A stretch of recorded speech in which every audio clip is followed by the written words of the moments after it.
Voilà mes frères et sœurs, c'est avec ce chant d'Alléluia, cet appel à la louange que je voudrais souhaiter à chacun de vous vraiment une joyeuse fête de Pâques. Que la bénédiction du Seigneur soit sur vous. Et en ce jour de fête, nous allons méditer sur l'évangile du jour de Pâques, où il nous dit: ils étaient 3 devant le tombeau vide, 3 personnes.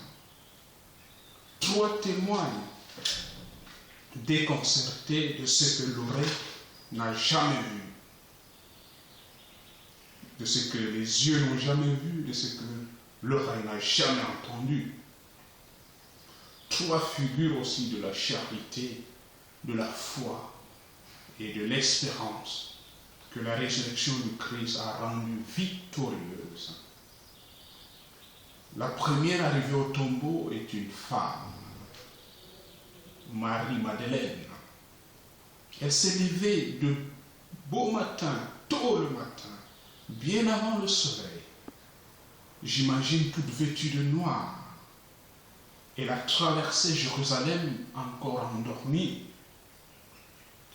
Elle s'en est allée rendre un dernier hommage à celui qu'elle aime. Elle porte des aromates pour en moindre le corps de Jésus. La question qu'on se pose: faut-il se donner tant de peine pour un mort? Marie-Madeleine veut, en embaumant Jésus, le corps de Jésus, poser le dernier geste d'un amour reconnaissant, délicat et gratuit.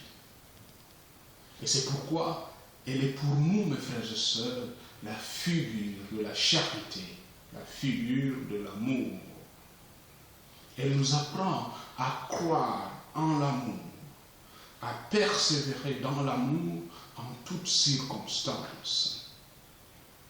Il est des moments où il nous semble qu'il est inutile d'aimer. Encore parce que nous n'avons pas la force, nous n'avons plus la force de le faire. Ou parce que nous pensons que notre amour ne sera plus reçu. En ces heures de découragement, quand nous sommes tentés de nous dire à quoi bon aimer, regardons Marie-Madeleine. Restez fidèles au commandement de Jésus qui nous dit: demeurez dans mon amour. Elle a eu raison d'agir ainsi, cette femme. Elle a eu raison d'agir de cette manière. Car la résurrection de Jésus, mes frères et sœurs, proclame le triomphe de la charité sur le mal, sur la mort. Le deuxième arrivé au tombeau, c'est Jean.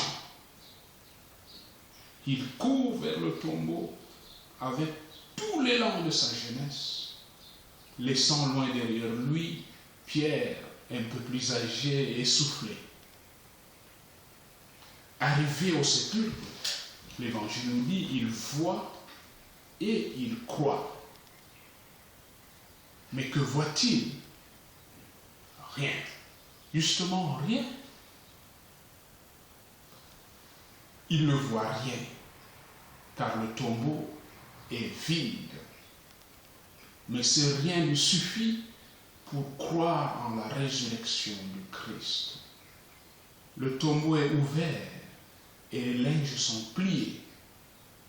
Cela suffit pour qu'ils comprennent que Jésus est ressuscité comme il l'avait dit, comme il l'avait promis. Et c'est pourquoi, mes frères et sœurs, Jean est pour nous la figure de la foi. Cette foi qui ne repose pas sur des preuves matérielles ni mathématiques, mais uniquement sur la confiance en la parole de Dieu. La foi, mes frères et sœurs, est une nuit, parce que l'on ne voit pas, mais c'est une nuit où s'illumine, où on voit la lumière poindre, la lumière de la résurrection. À celui qui met sa foi, celui qui met sa confiance dans le Christ et dans sa parole efficace, il est donné de vivre en enfant de lumière, illuminé par la lumière de la part du Seigneur. Le dernier à la course vers le tombeau, c'est bien Pierre. Il n'a pas eu un très beau rôle pendant la passion du Christ. Il a régné Jésus de manière volontaire et consciente jusqu'à 3 fois. Dans le fond, vaut-il mieux que Judas? N'a-t-il pas trahi lui aussi à sa manière? Seulement, il y a cette différence profonde entre Judas et Pierre. Judas s'est pendu. Il a douté de l'amour de Dieu pour lui. Mais dans le cœur de Pierre, cette espérance est restée toujours intacte. Il s'est reconnu pécheur, avoir régné le Christ, mais il n'a jamais douté de l'amour de Dieu pour lui.